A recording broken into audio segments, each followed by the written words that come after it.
De janvier au mois de décembre 1858, il passa l'hivernage au village de Orefonde, entièrement occupé à persuader les notabilités à prendre le chemin de l'exil. En 1859, il repart à Niolo, résolu à parachever sa mission politico-religieuse. L'empire Massassi disparut. Un autre empire encore plus coriace se tressait inévitablement sur son chemin. C'est l'empire de Ségou. La conquête foudroyante du Massassi, voisin certes Roni, avait cependant plongé Ségou dans l'effervescence militaire. Son roi, secrètement converti à l'islam, fut publiquement décapité pour l'exemple. Les Tondions, captifs publics, vrais maîtres du pays, proclamèrent solennellement leur volonté d'anéantir le petit marabout porteur de gourde. Le nouveau roi, Bina Ali, sonna la mobilisation générale. La tradition évalua l'armée rassemblée à 36 000 combattants, dont 12 000 à cheval. Il confia le commandement à son fils, avec mission de vaincre ou de périr. Force colossale, sublime et terrifiante, qui devait décider du sort de l'Empire. La gigantesque armée campa à Ouétala. Le 5 septembre 1860, El Hadji Omar apparut à Ouétala à la tête de son armée, revitalisée à Niamina, sur les bords du Niger. À la veille de cette bataille décisive, le compagnon efficace de Cher, un Saint-Louisien nommé Samba Ndiaye, réussira la prouesse de réparer 2 obusiers pris au Bundu par les partisans de la djihad sur le capitaine français Cornu. Le choc eut lieu le lendemain. L'armée musulmane se heurta à un mur de feu et de flèches. La panique gagna en un instant le rang des conquérants. El Hadji Omar entra dans une nouvelle retraite spirituelle de 3 jours. Il sortit annoncer la bonne nouvelle. Les 2 obusiers, que les talibés ont ironiquement baptisés les boucs du gouverneur, firent des ravages dans le camp Bambara. C'est ainsi que l'armée colossale de Ségou a été anéantie, les Tondions dispersés dans la savane. Après avoir soumis au passage la ville de Sansanding, le 15 octobre 1860, El Hadji Omar rentra dans la ville de Ségou le 9 mars 1861.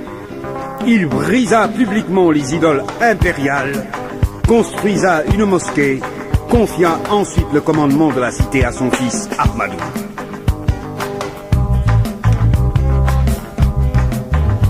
La retentissante victoire sur Ségou ébranla l'édifice géopolitique de la région.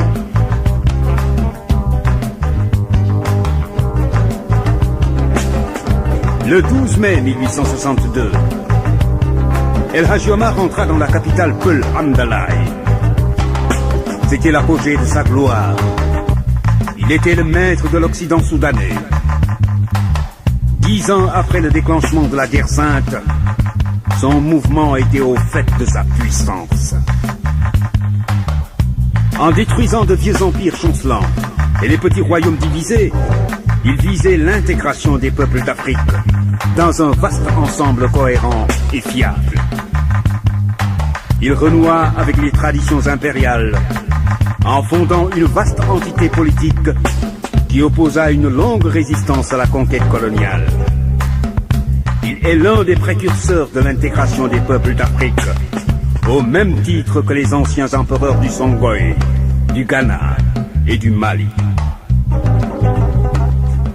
Mais toute chose a sa fin.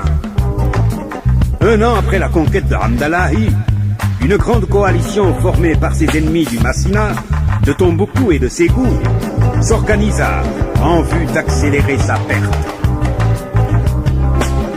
Au mois de mai 1864, cette coalition tendit une embuscade meurtrière au vaillant général Alpha Oumar Kernobaïla à Mani Mani.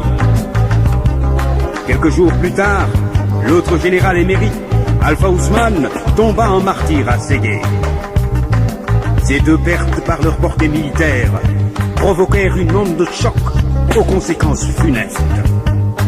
Pendant 8 mois, Hamdallahi, dont les issues furent hermétiquement bouclées, était impitoyablement assiégé. Dans la nuit du 7 au 8 février 1864, alors que le croissant lunaire annonçant le Ramadan faisait son apparition dans le ciel, El Hadji Omar réussit en compagnie d'un nombre réduit de fidèles à quitter la citadelle assiégée, minée par la famine. Tenant par la main ses deux fils, Maki et Hadi, il traversa l'une des portes de la ville, dévorée par les flammes. Ses compagnons et lui s'en sortirent sans aucune brûlure. Ce haut fait miraculeux fut le dernier prodige du saint de Halwa. Il alla se réfugier dans une grotte, près de Djegembere, dans la falaise de Bandiagara. Il y attendit en vain le retour de son neveu Tidiane, parti chercher des renforts. Toute chose à sa fin, il sentit que la fin était proche.